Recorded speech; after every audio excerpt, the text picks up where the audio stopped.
Түз эфирде маанилүү маек программасын көрүп жатасыз. Студияда Амантур Төрөбаев, Котман күнүңүздөр менен. Кыргызстанда соңку жылдары электр энергиясын пайдалануу жогорулап баратат. Ошондуктан иштелип чыккан кубаттуулуктун баары ички керектөөгө гана жумшалууда. Электр таңсыктыгынан чыгуу үчүн чакан ГЭСтерди куруу көп сунушталып, долбоор учурда ишке ашып жатат.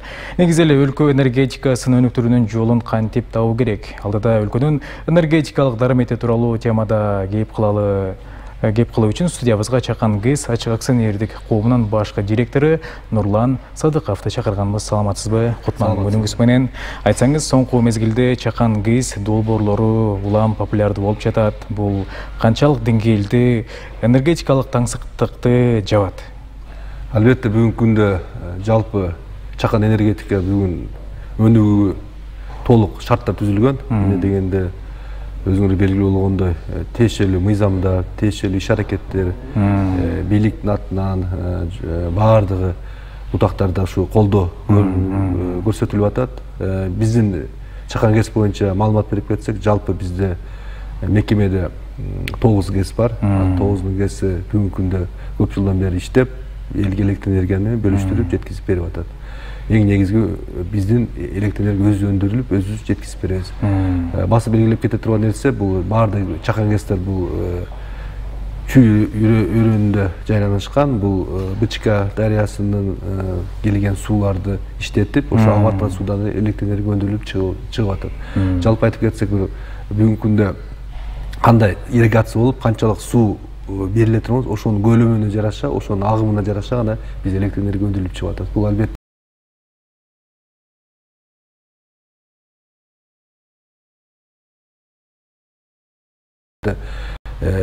электр энергия керектүү көлөмдөгү биздин мүчүлүгүбүз бар негизинде биз өндүрүп чыгып атабыз.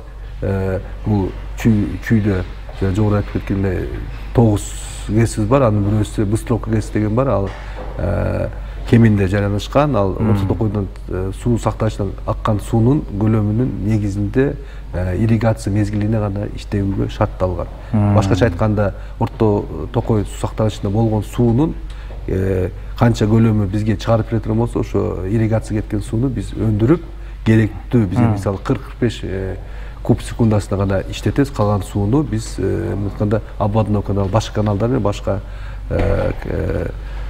дарыялар менен электр суу жеткизилип берилет. Дагы баса белгилөөчү нерсе, бул бизде чоң долбоорлор ишке ашырылып атат. Бул Киров суу сактагычында Бала Саруу Чакан ГЭС кызуу куруу иш аракеттери болуп атат. Бул биринчиден жакын бүгүнкү күндө биз көп иш аракеттер баштап, февраль айында келишим түзүп, ошонун алкагында долбоор ишке ашырылып, экспертизадан өтүп, бүгүнкү күндө ошол биздин ата мекендик жергиликтүү компания куруу иштерин аткарылып атат. Бул өтө жакшы көрсөткүч. Буюрса андай көп багытта көп аракеттер болуп атат. Долбоорлорду ишке ашыруу боюнча биз талкыбастан иштеп атабыз. Мынакей талдоочулар Кыргыз өлкөсүндө суу энергетикалык потенциалы мыкты болгону менен, бирок энергетикалык таңсыктык пайда болуп атат. Бул Чакан ГЭСтер менен ушул таңсыктыкты жоюуга болобу жана канча жылда бул өзүн актайт? Албетте, бул эми бүгүнкү мезгилдин учурунун талабы. Эмне дегенде бизде элдин калктын саны да көтөрүлүп атат. Мисалы биздин 4 миллион, 5 миллион болгондо эле генерация ошол эле деңгээлде болчу. Бүгүнкү күндө 7 миллионго Кудай шүгүр жеттик. Бирок ошого карабастан биздин генерациябыз электр энергияны өндүрүлүп чыккан көлөмдө өзү көтөрүлгөн жок. Бирок ошого карабастан биз азыр иш аракет жасап атабыз. Албетте, Чакан ГЭСтин өзүнүн орду бар.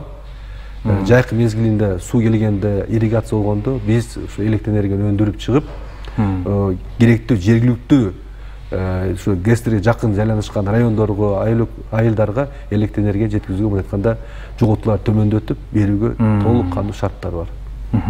Мынакей жоготуулар деп калдык. Бул чоң ГЭСтерден Чакан ГЭСтердин айырмачылыгы эмнеде? Мүмкүн курулушу бат бүтөт, жана башка дегендей?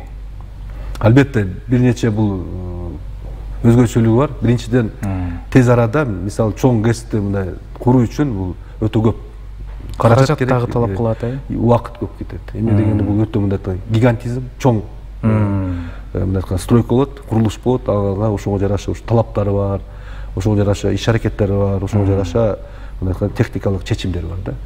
Чакан ГЭСте деле өзүнө жараша талаптары бар. Бул сөзсүз экспертизадан, мамлекеттик экспертизадан өтүш керек. Ошондон кийин гана куруу иш аракети. Ар кандай ыкмалар бар. Мен жакын карадым мына иш сапары менен Жалал Абад, Баткен, Ош областына барып келдим. Ал жерде деле кызуу мындай курулуш иштери жүрүп атат. Ал жерде дагы мына бир нече биздин жергиликтүү ишкерлер өзүнүн каражаттары менен, өздөрү тапкан каражаттар менен ГЭСтерди куруу ишке ашырып атат. Алар өзүнө милдеттер койгон. Быйыл ишке ашырып ГЭСтер, Чакан ГЭСтер ишке киргизди. Бул Жалал Абад областында Сузак районунда 2 ГЭС, анын бири иштеп турат.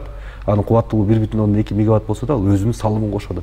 Ошо болгон электр энергиясын биздин тарамдарга жеткизип берип атат. Бул да өтө жакшы көрсөткүч. Ошондой болуп туруп ар бир ГЭС иштей турган болсо, убагында ошо жергиликтүү айыл өкмөт, айыл болобу, шартча болобу, ошолорго электр энергия берүүгө, мисалы Токтол ГЭСтен суу сактагычынан ГЭСтен электр энергия өндүрүп чыгып 5 киловатт көтөрүп, анан 0,4 киловаттка жеткизген, ал өзүнчө техникалык жоготуулар болот. Ал эми физиканын эрежеге негизиндүү болгон нерсе да. Мисалы ошо ГЭС, Чакан ГЭС ошол айыл өкмөттүн же дарыянын жанында болсо, ошо жыш жайланышкан жерге электр энергия берсек, анда жоготуулардын да саны пайызы азаят да. Мындай айтканда, өзүнүн кичинекей энергия системасы пайда болуп калат. Мисалы локдаун болуп калса же башка болуп калса да, электр энергия үзгүлтүккө учураса да, ошол жерде электр энергияны ошол больница, ошол керектүү биздин керектүүчүлөргө берүүгө шарт түзүлөт. Ошондой эле жарандардан талдоочулар айтып атат, мынакей энергетиканын эме таңсыктыгы бул туура эмес башкаруу деп атат, жогосо компаниялар кээ бири чачыранды деп да айтып атат. Мынакей сиздер болсо өзүңүздөр өндүргөн электр энергияны өзүңүздөр жеткирет экенсиздер. Ушундан мүмкүн Чакан ГЭСтердин эффективдүүлүгү ушунда болгон чыгар. Мисалы бир нерсени айтып кетейик, бир жылда бизде чоң ГЭСтер, мисалы ошол электр станция ачык сценарий кому 16 миллиардга чейин электр энергия өндүрүлүп чыкса, биз Чакан ГЭС болгону былтыр мисалы 143 миллион электр энергия киловатт саат электр энергия өндүрүлүп чыкты. Мындай карасак, пайызды карасак биз өтө эле аз пайыз да. Бирок бизде потенциал бар. Чакан ГЭСте бизде көптөгөн миңдеген дарыялар бар. Ошонун баарын изилдеп, тактап, аныктап, баарды долбоорлуу ишке ашырсак, ошол ар бир дарыяда ар бир мезгилине жараша электр энергия өндүрүүгө шарт түзүлөт. Мисалы жакынкы бир көчөгө, бир айылга, бир айыл өкмөткө берген шарт бар. Мындай айтканда кызыктыруу иш аракеттер болуш керек. Бүгүнкү күндө тариф 442 тиын. Мындай айтканда, аз толук кандуу шарттар бар. Мисалы жаңы ГЭС курула турган болсо, ошол куруп каражаттар иштетип электр энергия өндүрүп чыга турган болсо, ошол мисалы улуттук электр тармактар 70, то есть 1 сомдон сата турган болсо, кошумча 2 сом 16 тиын сата турган болсо, мамлекет 442 тиынден сатып алып атат. Мындай айтканда, толук шарттар түзүп берет. Мындай айтканда, эгебесиз шарттар бар да. Ошону колдонуп, каражаттары бар, же инвесторлорду өзүнө тартып иштетсе, биз даярбыз иштегеничи. Дегенде мындай мүмкүнчүлүк ушул бүгүнкү күнгө чейин болгон эмес. Айтсаңыз, мынакей мамлекет тарабынан дагы бир топ сиздерге көңүл бурулуп келет, ушул жагына токтолсок. Ооба, биз өзүбүзгө билдетме алып, тиешелүү финансылык каражаттар бизге бөлүнүп берди. Бул баласыруу Чакан ГЭС куруу боюнча, албетте бул мамлекет бизге насыя катары берилген, өзүнүн пайыздары бар. Ошонун милдетин биз өзүбүзгө алып, быйыл пландаштырып атабыз. Декабрь айына чейин, декабрь айы баласыруу ГЭСин ишке киргизүү иш аракеттери. Ар кандай объективдүү же башка себептер болуп калат. Бул бүгүнкү күндө бизде Киров суу сактагычына суу, мындай айтканда, биздин дыйкандарга берип туруш керекпиз. Жана кошумча мамлекеттерге да милдеттенелерибиз бар. Ошо негизинде бүгүнкү күндө 50 куб секундасынан көп Киров сактагычынан суу чыгып турат. Бирок ошого карабастан биз өзүбүзгө таандык, өзүгө тиешелүү иш аракеттерди жасап, курулуштарды аткарып атабыз. Бирок ошо эми платина жакын жерлерде физикалык мүмкүнчүлүк болбойт куругачы. Ошол ирригациянын токтогондон кийин биз ошол жерде калып кеткен участкада ишти улантабыз. Айтсаңыз, мынакей буга чейин эмне үчүн мындай Чакан ГЭСтер популярдуу болгон эмес? Сиздер муну каяктан алдыңыздар? Көбүнчө билебиз, Европа мамлекеттеринде бул Чакан ГЭСтер өтө популярдуу. Ооба, туура айтасыз. Эмне дегенде, ар бир суунун агымын туура колдонуш керек. Анын КПДсы бар. Анын керектүү, мындай айтканда, аккан суу, Кудай берген суу да. Ошол сууну биз колдонуп иштетиш керекпиз. Эмне дегенде, ошо бир аккан суудан кайта жок дегенде ошо мүмкүнчүлүк алып 1 киловатт электр энергия чыгарсак да, бул биздин эле пайдабыз. Биз элге, калкка, биздин керектөөчүлөргө электр энергия берүүгө шарт түзүлөт. Бирок ошого жараша анын чыгымдары бар да, чыгашалары бар. Аны сөзсүз биз өзүбүзгө алып, милдет менен алып жасаш керекпиз. Мамлекет, биздин өкмөтүбүз бизге ушундай чоң мүмкүнчүлүк берди да. Азыр мен деле чакырык катары айтып берди элем, мүмкүнчүлүгү бар, каражаты бар, ушул кызыктар болгон биздин жарандарыбыз, Кыргызстан жарандары ушундай куруу иш аракети болсо, бизде чакан ГЭС ачыксын деп коебуз, ушул тыгыз иштеген даярбыз. Мисалы азыр көп чет өлкөдөн келип, инвесторлор келип кызыктар болот. Кайсы ГЭСти курсак болот, кандай иш аракет кылсак болот. Биз баарыбыз колубуздан бар билимибизди, мүмкүнчүлүгүбүздү жардам берип, адистерибизди кошуп жөнөтүп, ошо курууга биз шарт түзүп берип атабыз. Мен айткан азыр бар ушул мүмкүнчүлүктү аны колдонуп калыш керек. Бирок бир нерсе айтып берчи, ал өзүнүн максималдуу түрдө ишке ашыра турган деңгээли бар. Ошол деңгээлден аша чаппаш керек. Эмне дегенде, бул бир гана электр энергия берүү эмес, электр энергияны үзгүлтүк учуратпай бериш керекпиз да. Чакан ГЭСтер тилекке каршы андай сапаттары төмөнүрөөк. Чоң ГЭСтердин анын өзүнүн талаптары, ошол талаптардын негизинде мен айтканда биргеликте чакан ГЭСтер менен чоң ГЭСтер бир иштеш керек. Ошондо гана эффективдүүлүгү өтө жогору болот. Нурлан Матхасымович, мынакей учурда Бала Саруудагы курулуш кызык жүрүп жатат дедиңиз. Бул ушул жылдын аяк жагында бүткүрүлөт деп атасыз. Мунун ушул стандарттарга жооп берет деп атасыз. Канчалык деңгээлде кубаттуу болот бул? Эмне үчүн стандартка жооп беребиз деп биз баса белгилеп кеттик, себеби бул мамлекеттик экспертизадан өткөн. Мамлекеттик экспертизада баардык кылдаттык менен иликтеп карап, аны гана уруксат берет. Эң негизи мына акыркы уруксат берүүчү орган болуп эсептелет. Биз алардын уруксатын алдык, ошо негизинде иш аракет кылат. Ооба, долбоордо ар кандай маселелер болуп калышы мүмкүн, билинбеген же көзгө эске алынбаган нерселер болуп калат. Бирок ошону бүгүнкү күндө бизде ошо долбоордун жетекчилери бар, ошо проекттик институттун кызматкерлери, алар ошону ар бир нерсени алар макулдашып, ошонун уруксаты менен гана өзгөртүүлөрдү же кошумча өзгөрүүлөр киргизүүгө шарт болот. Кубаттуулугун баса белгилеп кетүүчү нерсе, долбоор негизинде, экспертиза негизинде 25 мегаватт кубаттуулук биз кошумча энергия системага берилет. Ал 25 мегаватт деген нерсе ошо аккан суудан эле биз аны бир айтканда 1 граммын да албай, ошо аккан сууну эле колдонуп эле кайта эле керектүүчүлөргө беребиз. Биз андан бир башка багытка же бир сугатка иштетпейбиз. Ошо аккан суунун эле энергиясын туура колдонуп, ошо долбоор негизинде биз электр энергия өндүрөбүз. Ооба, албетте, ал сусактагыч кыш жай иштебейт тилекке каршы. Бирок жайкы мезгилинде ирригация башталганда ал жерде 60, 70, 80 кубка чейин суу берилет. Ошону болгону эле 40-45 куб менен иштетебиз. Мисалы, 2 суу ага турган стор бар, конустун заты бар. Ошол жерден акса биз бирөөсүн эле колдонуп, ошону иштетип, даже керек болсо кийинки келечекте экинчи сторду дагы, экинчи заторду иштетүүгө шарт түзүлөт да. Мен айтканда ошону максимал түрдө иштетип, электр энергияны өндүрүп чыгып, калкка, элге кошумча сууда ошол көлөмдөгү, ошол багыттагы ошол эле керектүү суу чыгып турат. Ошол эле учурда адистер деп калдык. Адистерге токтолсок, сиздерде кадрлар жетиштүү, мүмкүн чет өлкөлүк адистерди тартып атасыздар, ушул жаатына токтолсок, мүмкүн жергиликтүү дегендей. Эми жергиликтүү, Кудай шүгүр, жергиликтүү биздин адистерибиз мына мисалы Чакан ГЭС токтолуп кетсек, мунун тарыхы биринчи ГЭС 1926-жылы ишке киргизилген. Ошондон бери биздин жамаатыбыз талыкпастан иштеп жүрөт. Бизде болгон 230-250 адамга чейин иштейт. Ошого жараша биздин адистерибиз өтө тажрыйбасы мол, өзүнүн жумушун билген, биздин Кыргызстан атуулдар иштейт. Мен ойлойм, бизде кошумча кадрлар да келип турат, жаңыланып, биздин ардагерлерибиз кеткенден ордуна жаңы кадрлар алып, кошумча ошол преемственность деп коет, ошо атасы кетсе баласын алып, ошо эме болсун, бири-бирине мындай айтканда жөлөк болсун, ошол келип туруп үйрөтүп жардам берсин, ошол багытта да биз аны сөзсүз түрдө өнүктүрүп, мындай айтканда аракет кылып атабыз.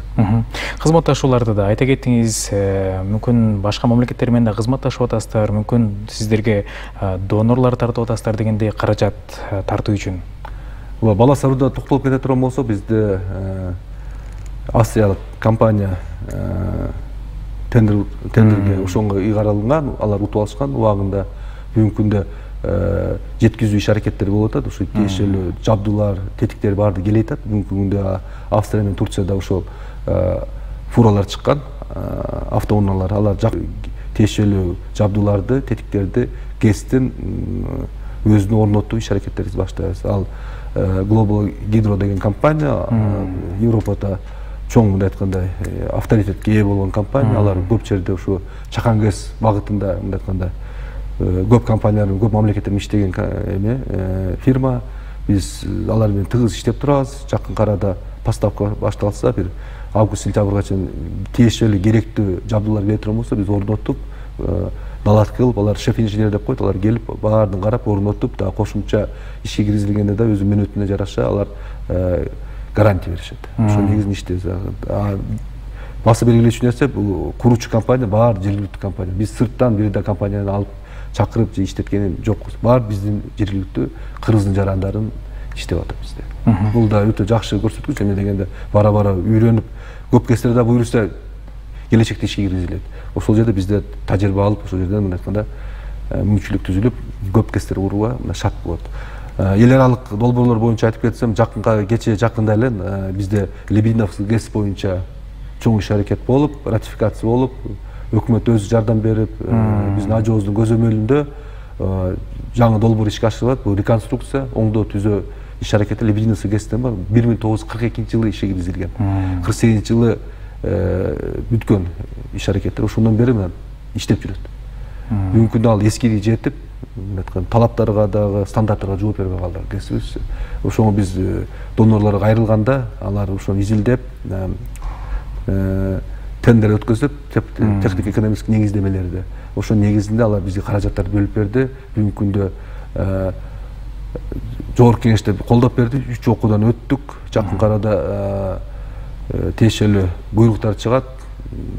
Ошол негизинде биз Европа өнүктүрүү банкы менен айтканда дагы кошумча иш аракет жасайбыз. Ал жакын арада 3-4 жылдык долбоор, аны ишке ашырган болсо бизде Лебединовский ГЭС толук жаңыланып, баардык жабдуулар алмашылып, жаңы айтканда ГЭС буюрса ишке ашырылат. ГЭСтердин жүрөгү, кыймылдаткыч күчү бул алардын гидроагрегаты. Негизи эле техникалык шаймандар кайсыл жактан келет, кайсыл жак менен өлкөлөр менен кызматташасыздар? Бизде мисалы ошо Лебединовский ГЭСти баса белгилеп кеткен нерсе, ал жерде айтканда 1938-1942-жылы орнотулган оборудование иштеп атат. Шаймандарчы. Айтканда аларды биздин өзүбүз эле адистерибиз оңдоп түзөө иштерин жүргүзүп атат. Айтканда убагында токтотуп, убагында тейлеп, аны мындай айтканда өтө мындай режимдери карап, максимал түрдө иштетпей, 70-80%ке чейин иштетип, тура өз убагында токтотуп, ремонт кылып турсаң, бул мындай айтканда тетиктер, шаймандар көп эле иштейт. Бирок тилек каршымына 100 жылга жакындап калды, 70-80 жыл болду, уже эскилик жетти. Моралдык, физикалык уже эскилик жетти. Ал металлга, ал жабдууларга, ушу тетиктерге уже гарантия жок болуп калды. Биздин эле адистерибиз келип, изилдеп, жанакындай рентген кылып, башкача жаңы заманбап мындай айтканда оборудование иштетилген, уже эскилик жетти. Муну алмаштырбасак болбойт деп аларда мындай айтканда кооптуу бизге мындай кат жөнөткөндө. Ошо негизинде биз бүгүн алмаштырып баштатабыз. Буюрса дагы биринчи, экинчи ГЭСибиз бар. Аларда 42-48 жылдар ишке кирген, аларды этап менен алмаштырып кетебиз. Кошумча айтып кетиш керек, Дүйнөлүк банк менен Тар дарыясында, бул Каракулжа районунун Ош областында жаңы долбоор иш ашырып атабыз. Жакын арада ишке аша турган болсо, тиешелүү кабинет министринин иш аракетинин негизинде, ошолордун тапшырмасы, ошонун сунуштамасынын негизинде биз ошо Дүйнөлүк банк менен тыгыз иштеп баштадык. Биздин министр өзү демилгесин алып, көзөмөлгө алып, Дүйнөлүк банк менен сүйлөшүүлөр жүрүп, жакын арада ошо бизге да айтканда финансылык каражаттар бөлүп беребиз деген милдет менен алганбыз. Биз өзүбүздүн иш аракеттерибизди аткара турган болсок, Тар дарыясына дагы чоң бир малы чакан ГЭСтердин алкагында чоң бир ГЭС ишке түшүрөбүз деп биз аракет кылып атабыз. Кубаттуулугу канча болот ошондой? Эми долбоор негизинде бир 18 мегаваттан жогору болот деп атабыз. Анан кошумча Папан суу сактагычында да мына тескеме чыкты. Ошо негизинде ал жерге да бизге жер тилкеси бөлүнүп берди. Ошонун алкагында азыр тиешелүү министрликтер менен иш аракет кылып, ал жерге да биз инвестор таап, ошол жерге да бир чакан ГЭС курууга мындай айтканда иш аракеттерди аткарып атабыз. Нурлан Матсакович, сизге чоң ыраазычылык билдиребиз. Чакан ГЭС тууралуу маек куруп бергениңизге, ошондой эле өлкөнүн энергетикалык дарымети тууралуу маек жүргүзгөнүңүзгө ишиңизге ийгиликтерди каалайбыз. Рахмат.